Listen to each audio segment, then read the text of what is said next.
c'est une toute première fois de ma vie que je viens à Lille. J'ai pu voir un petit peu un centre-ville très beau, une très belle petite ville. Au début, je suis arrivé à la gare de l'Europe, je me suis dit, wow, ça a l'air super moderne et tout, bizarre.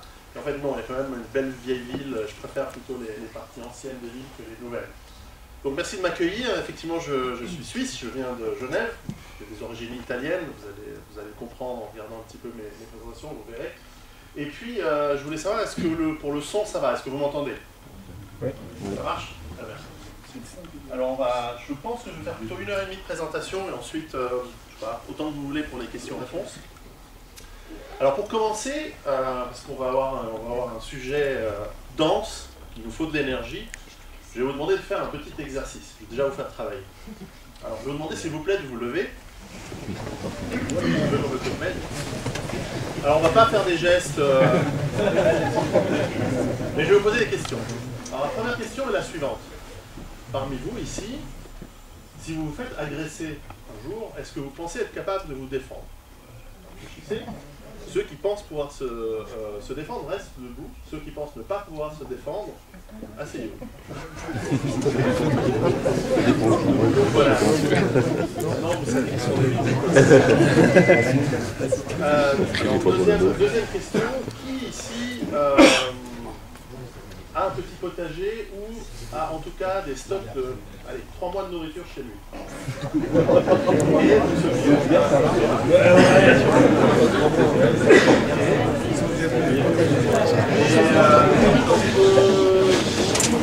Donc parmi ceux qui restent, beaucoup, voilà, qui d'entre vous a au moins la moitié de sa fortune en pièces d'or, lingots d'or,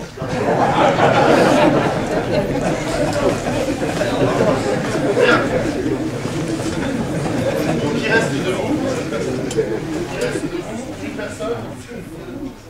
Chocolat suisse. Cadeau. Bon, vous n'êtes pas dans la merde. Personne. Vous avez intérêt à être attentif parce que ça va être utile alors pour vous. J'espère que la prochaine fois que je reviendrai à Lille, tout le monde restera. Voilà, on va commencer par... je vous apporte plutôt des mauvaises nouvelles ce soir. Donc j'espère que vous n'allez pas être fâché avec le messager. Mais au contraire, ça vous amènera une base de réflexion qui vous permettra peut-être non seulement de survivre, vous allez le voir, mais surtout, je pense à terme, si vous survivez, de vivre mieux. Alors évidemment, une chose dont je ne vais pas parler aujourd'hui, c'est d'Apocalypse, de fin du monde. Je n'y crois pas, je pense qu'on sera tous là en 2013, enfin la plupart d'entre nous. Et je pense que ce siècle, en revanche, je ne sais pas. Alors d'ici 2100, je pense qu'on risque de tous y passer. Mais en revanche, je ne crois pas du tout aux théories Maya, je ne crois pas du tout aux planètes Nibiru et autres choses qu'on peut entendre. Voilà, donc je ne parlerai pas d'Apocalypse, ce n'est pas du tout le sujet. Alors pour commencer, je vais vous donner une petite histoire. Cette île, dans le détroit de Bering, est l'île de St. Matthews, qui est une petite île désolée, sans population, très au nord, au nord des Aléoutiennes, entre la Russie et l'Alaska. Et en 1944, les gardes côtières américaines se sont dit que peut-être des aviateurs de l'armée de l'air ou de la marine allaient s'échouer ou être abattus et donc en panne et devoir vivre quelques temps en attendant les secours sur cette île. Et ils y ont posé 29 rennes. Ils ont mis 29 rennes sur cette île, qui, n'ayant aucun prédateur, ayant énormément de lichens et de plantes à manger, se sont petit à petit reproduites, et leur nombre a augmenté pour atteindre, je crois, 1350 au début des années 60 et 6000 en 1965. Et donc, la progression de la population de rennes a suivi cette courbe, et étonnamment, il s'est passé quelque chose en 1965. Eh bien, il n'y avait plus d'herbe. Les 6000 rennes ont mangé toute la nourriture qui existait sur l'île. En plus, il y a eu un hiver très froid, et la population de rennes est redescendue à 42. C'est quand même pas mal, 42 par rapport à un homme. Mais c'est pas sympa pour les rennes qui ont vécu là. C'est ce qu'on appelle en écologie, c'est rien de nouveau, c'est ce qu'on appelle un overshoot. C'est-à-dire, lorsque vous avez un certain nombre de ressources limitées, tout organisme qui se reproduit jusqu'au maximum de l'utilisation des ressources va croître, Et le jour où il n'y a plus de ressources, sa population va être réduite de manière drastique et importante. Donc voilà, petite histoire. Ce graphique est la progression de la population humaine sur Terre. Nous avons démarré, bon, il y a 10 000 ans en tout cas, avec une population avec une très très faible croissance au fil des ans, pour arriver à l'an zéro, avec déjà sous l'Empire romain et la Chine, une population assez grande. On a eu un petit choc au XIIIe siècle avec la peste, au XIVe siècle avec la peste noire. Et puis, quelque chose s'est passé, et on va l'expliquer, et nous sommes aujourd'hui à 7 milliards. Je trouve que c'est assez intéressant. Nous allons en parler un peu plus aujourd'hui. Alors, ma présentation sera en 4 parties.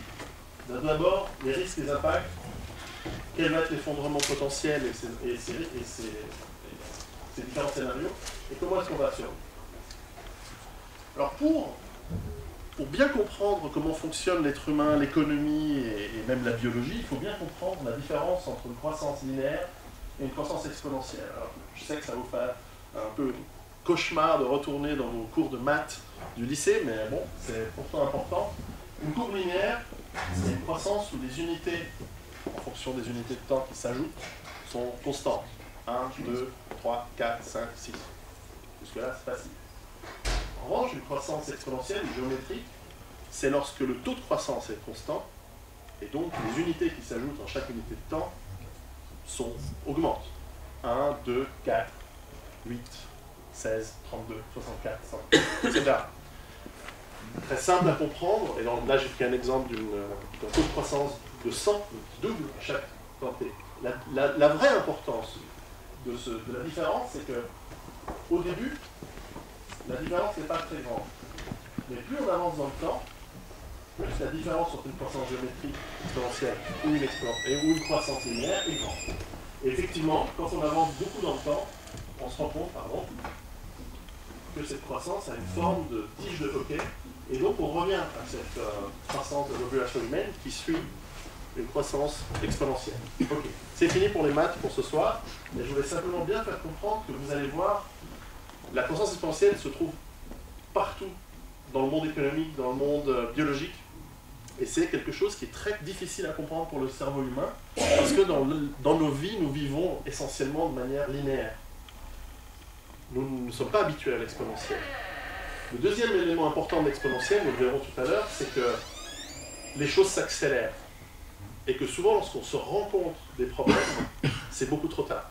On est déjà le nez dedans. Parce qu'avant, on ne peut pas s'en rendre compte. Alors la question qu'on me pose, c'est est-ce que nous sommes aujourd'hui en surpopulation? Est-ce que nous sommes comme les rennes, aujourd'hui, ici? Est-ce que nous sommes, oui ou non, dans une position difficile? Alors, par définition, nous sommes aujourd'hui 7 milliards sur Terre, et plus ou moins bien, 7 milliards de personnes se nourrissent et vivent. Donc, aujourd'hui, nous ne sommes pas en surpopulation. Mais est-ce que nous le serons demain, après-demain? Ça, c'est une question intéressante. Pourquoi? Parce qu'on est nombreux, mais aussi, par définition, les ressources sont finies. Un jour, il n'y en a plus. C'est comme toute chose. Tout environnement donné, la Terre étant seule dans l'espace, avec impossibilité d'ajouter des ressources extérieures, il arrive un moment où il n'y en a plus. Alors, est-ce que nous sommes à ce moment? Est-ce que nous avons encore 10 000 ans devant nous, 10 millions d'années? C'est une question qui est pertinente. Et si la réponse est 10 millions d'années, c'est pas grave, on peut rentrer chez nous, tout continue comme on est aujourd'hui. Malheureusement, on voit aujourd'hui que tout montre, et je vais vous le démontrer, en tout cas je vais sortir quelques chiffres, que, en tout cas, une des ressources naturelles sur lesquelles nous avons basé notre civilisation commence à se tarir. Et vous allez voir nous allons voir les conséquences. Le pétrole. Alors, pour aussi bien comprendre, par hasard, dans mes activités professionnelles, j'ai vendu à énormément d'entreprises pétrolières, que ce soit au Koweït, en Arabie Saoudite, en Norvège, en Russie. Et j'ai interviewé pour mon livre des dirigeants de sociétés pétrolières françaises, canadiennes, texanes, enfin américaines, etc. Et on m'a très bien expliqué comment fonctionne un puits de pétrole. Un puits de pétrole, lorsqu'on le découvre, un gisement est exploité, puis il arrive un moment où on arrive à une phase de stabilisation, où on arrive à une vitesse de croisière du pompage de ce pétrole. Et puis, lorsque il se termine, comme toute substance sous terre, une fois qu'on l'a pompé, eh bien, petit à petit, l'extraction diminue et ça s'arrête. Donc ça, c'est la courbe typique d'un puits de pétrole. Et si on ajoute tous les puits de pétrole que l'on découvre petit à petit, on trouve qu'en fonction du temps, eh bien, il y a un moment où on arrivera à un pic et un moment où ça commencera à se réduire. Jusque-là, ça va. On ne parle pas d'années, on parle simplement de théorie. Donc jusque-là, c'est comme ça que ça fonctionne. Donc la question, c'est de savoir quand est-ce qu'on arrive à ce pic. Ça okay. Donc on va prendre les chiffres. Alors quand on regarde les chiffres de tous les pays producteurs de pétrole, on se rend compte que le pétrole, on a commencé à l'utiliser de manière industrielle fin du 19e siècle et surtout début du 20e siècle. C'est devenu vraiment stratégique avec la mécanisation, les véhicules à moteur, donc à partir des années 20-30 surtout. En fait, c'est surtout la Première Guerre mondiale qui a basculé le monde du charbon vers le monde du pétrole. Et on voit que, eh bien, on a eu des progressions avec un choc pétrolier dans les années 70, puis un deuxième choc pétrolier dans les années 80, mais que finalement nous sommes en train, aujourd'hui en 2010, à voir que la plupart des gisements dans le monde diminuent. Et donc, le cumul total montre qu'aujourd'hui on est en décroissance de la production de pétrole de l'ordre de 6 à 7% par an. Et 6 à 7% d'un an, c'est beaucoup. Donc, les gisements existants commencent à s'étaler. Et on peut regarder ça, et on voit quelle année a été le moment où on a atteint le pic pour chaque gisement. Donc on voit par exemple que le pétrole autrichien a été en pic en 1955. Donc, les États-Unis ont essentiellement entré en pic dans les années 70.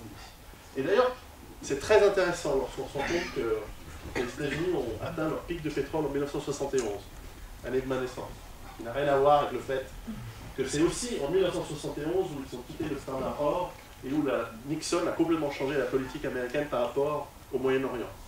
Mais bon, ça c'est un autre sujet. C'est très intéressant de remarquer cela. Et donc on voit que chaque pays est en train d'entrer dans un pic et que voilà, on est en train d'être en décroissance. Alors, évidemment, on va dire, qu'en est-il des nouveaux gisements qui sont en train d'être découverts? Eh bien, on découvre tous les jours, toutes les années, des nouveaux gisements.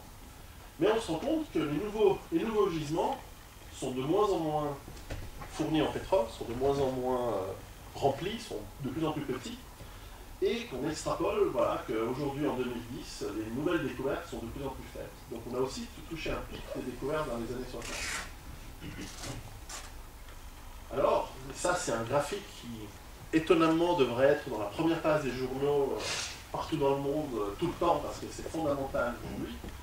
On se rend compte que le pétrole traditionnel, donc celui qui sort lorsqu'on creuse un trou sous pression, qui est le pétrole typique que l'on trouve dans l'eau aujourd'hui, eh bien, il commence déjà depuis 2 ans à baisser de manière très rapide.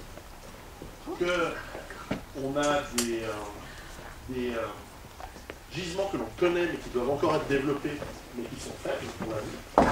On a relativement une stabilité du gaz et toute une particularité à l'industrie du gaz. Et puis on a un petit peu ce pétrole non conventionnel, pétrole de schiste, sable bitumineux, ou alors pétrole en mer très très profonde, mais qui représente relativement une petite croissance et une petite partie du pétrole existant. Et ici en bleu, on nous met pétrole à découvrir.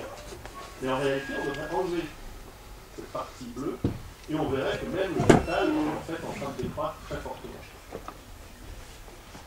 Donc, comment fonctionne aussi? Alors ici, un élément très important à comprendre, c'est que, comme toute chose dans la vie, on va d'abord chercher les choses faciles et accessibles et peu coûteuses avant d'aller chercher les choses complexes, compliquées et coûteuses. Le pétrole au début, donc ça c'est en Pennsylvanie, lorsqu'on creusait un trou, il n'y avait pas besoin d'être géologue, il n'y a pas besoin d'être ingénieur. En gros, il y avait des entrepreneurs qui allaient dans un endroit où plus ou moins on avait ressenti qu'il y avait du pétrole, au bout de la nappe, et ils creusaient un petit peu avec des instruments simples. Le pétrole sortait, on mettait ça dans un tube, et ensuite dans des bidons. Et c'est comme ça que Rockefeller a fait fortune en Pennsylvanie à la fin du 19e siècle. Aujourd'hui, je ne sais pas si vous voyez la taille des camions, les excavatrices. Ça, c'est à quoi ressemblent les nouveaux gisements de pétrole dont on essaye de nous faire croire que ça va révolutionner, qui vont nous permettre d'avoir encore pendant des décennies et des décennies de pétrole. Aujourd'hui, c'est des techniques, c'est des schistes bitumineux où on doit finalement tamiser des quantités de terre gigantesques avec des coûts fantastiques pour pouvoir sortir un tout petit peu de pétrole. Aujourd'hui, on en est réduit à ça. Les grands gisements on n'arrive pas à trouver des gisements de la taille de l'Arabie Saoudite, ça n'existe plus. D'ailleurs, récemment, l'année dernière, on fait les grandes pages la découverte du plus grand gisement des 10 dernières années qui a été découvert au large du Brésil. Ce gisement extraordinairement grand représentait 3 milliards de barils. Les journaux en ont fait des beaux titres en disant c'est bon, on a voilà, un magnifique gisement, 3 milliards de barils. Vous savez combien ça représente, 3 milliards de barils en termes de consommation humaine? 7 jours.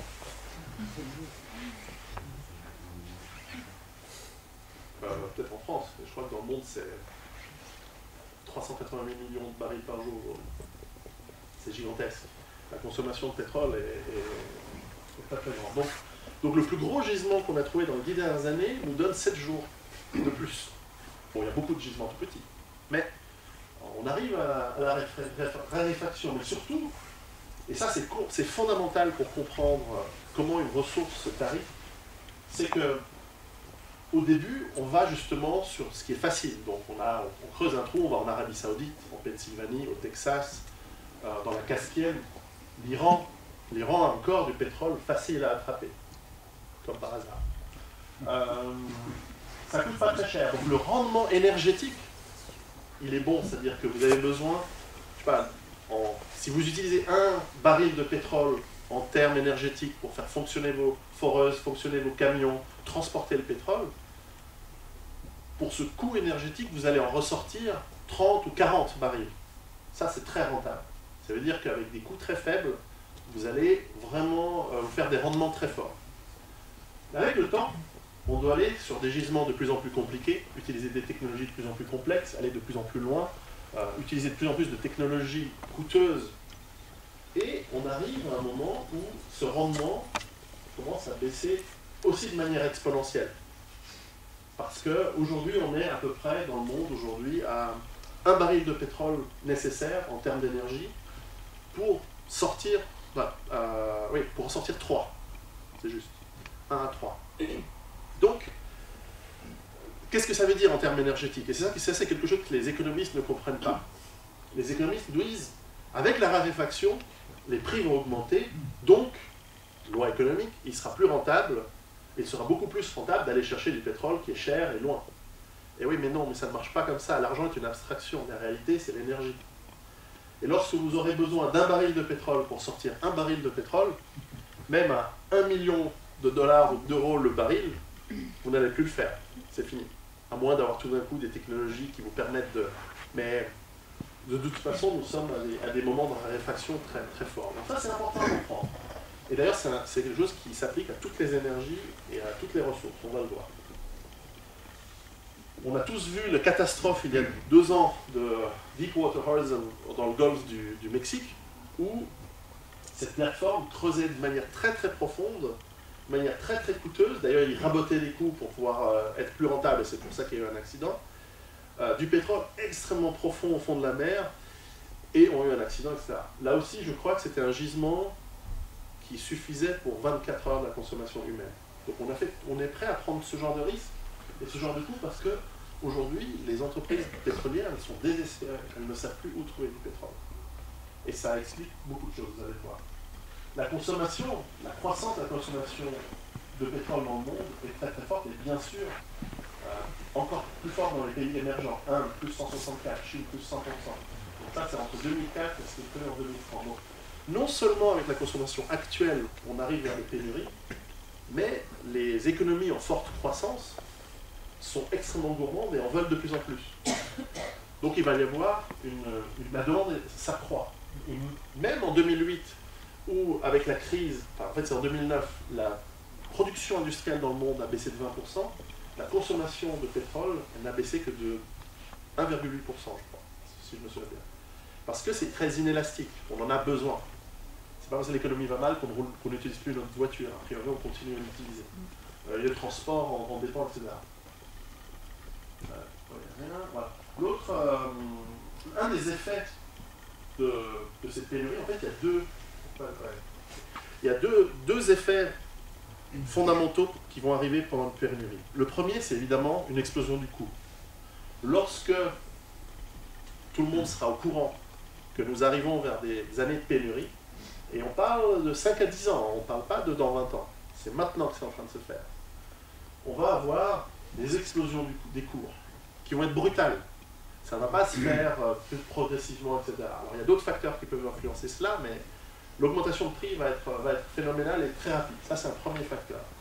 Et le deuxième facteur qui est moins évident, c'est que les pays producteurs, lorsqu'ils sont face à une pénurie, et on a le cas aujourd'hui du Mexique par exemple, le Mexique produisait, je crois, sauf erreur, 6 milliards de barils par an, on consommait 3 et on exportait 3 aux États-Unis, en gros, pour faire simple. Aujourd'hui, c'est un des pays qui a la production qui baisse le plus rapidement. Aujourd'hui, ils n'en sont plus qu'à 3 milliards de barils qu'ils produisent par année. Et ces 3 milliards de barils, eh bien, où est-ce que vous pensez? Ben, ils l'utilisent chez eux. Et ils n'exportent plus rien aux États-Unis. Donc ça, c'est le deuxième effet. C'est que lorsqu'un pays producteur commence à arriver à une pénurie, il va préférer garder des réserves stratégiques pour sa propre consommation, pour sa propre population. Parce que le président du Mexique, celui qui va lui couper la tête, c'est son peuple. C'est tout d'un coup, il ne lui file plus du pétrole pour que l'économie tourne. Enfin, on va rendre ça très simple.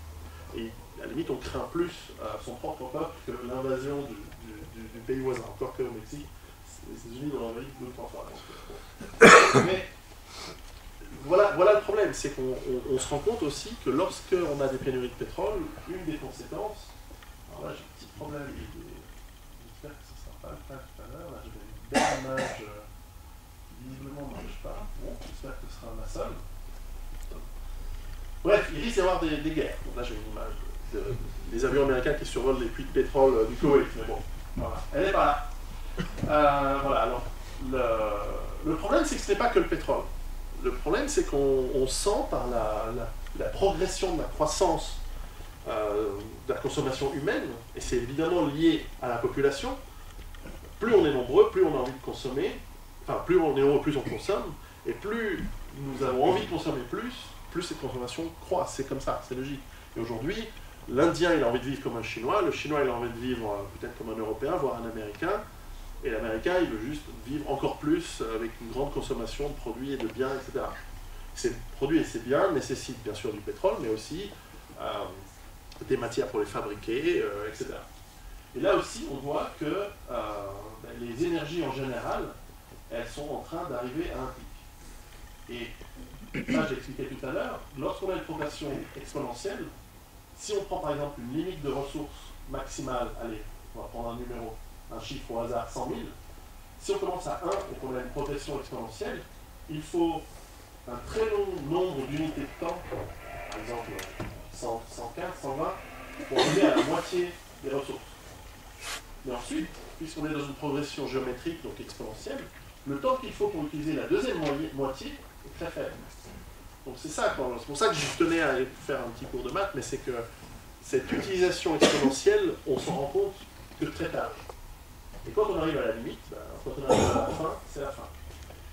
Deuxième exemple, comme tout à l'heure pour les dériques, cette pierre, c'est une pépite de cuivre. Dans le temps, c'est comme ça qu'on attrapait, c'est comme ça qu'on allait chercher le cuivre. On trouvait des endroits où il y avait des belles pépites de cuivre relativement pures. On les cassait en petits morceaux, on les fondait, voilà, on avait du cuivre. Aujourd'hui, une mine de cuivre, ça ressemble à ça. C'est-à-dire qu'on creuse dans des montagnes à des kilomètres de profondeur pour aller chercher, pour 1 tonne de terre aujourd'hui, on sort 1 kilo de cuivre. Ou 2 peut-être, dans les très bonnes mines. Moi j'ai pu vendre et travailler dans des mines de cuivre en Zambie. C'est gigantesque les tonnes de terre que vous devez déplacer pour ça. Encore une fois, vous voyez la taille des camions, des pelleteuses, etc.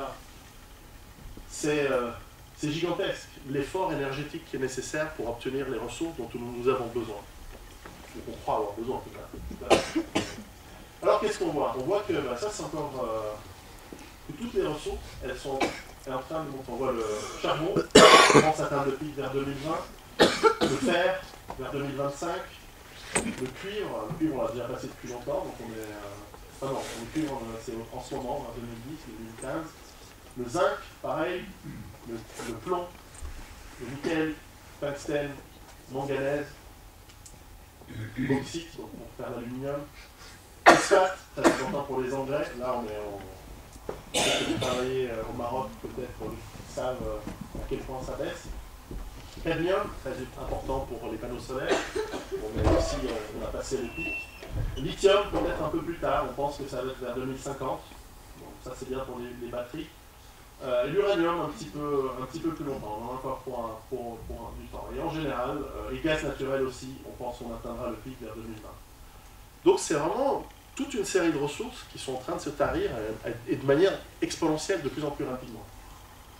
D'ailleurs, on le voit que les prix montent. On voit que le prix des nourritures, parce qu'on peut voir à quel point la nourriture est dépendante de ces industries pétrolières, mais tous les commodities, donc les matières premières, les énergies, les métaux, ont tendance à monter depuis ces 10 dernières années. On sent qu'il y a une tendance à la hausse. Et je pense que cette courbe ressemble à terme à l'exponentielle. Donc on va avoir des prix augmentés très très fort. C'est pas étonnant, on arrive voilà, à la fin, on a sorti tout ce qu'on pouvait sortir.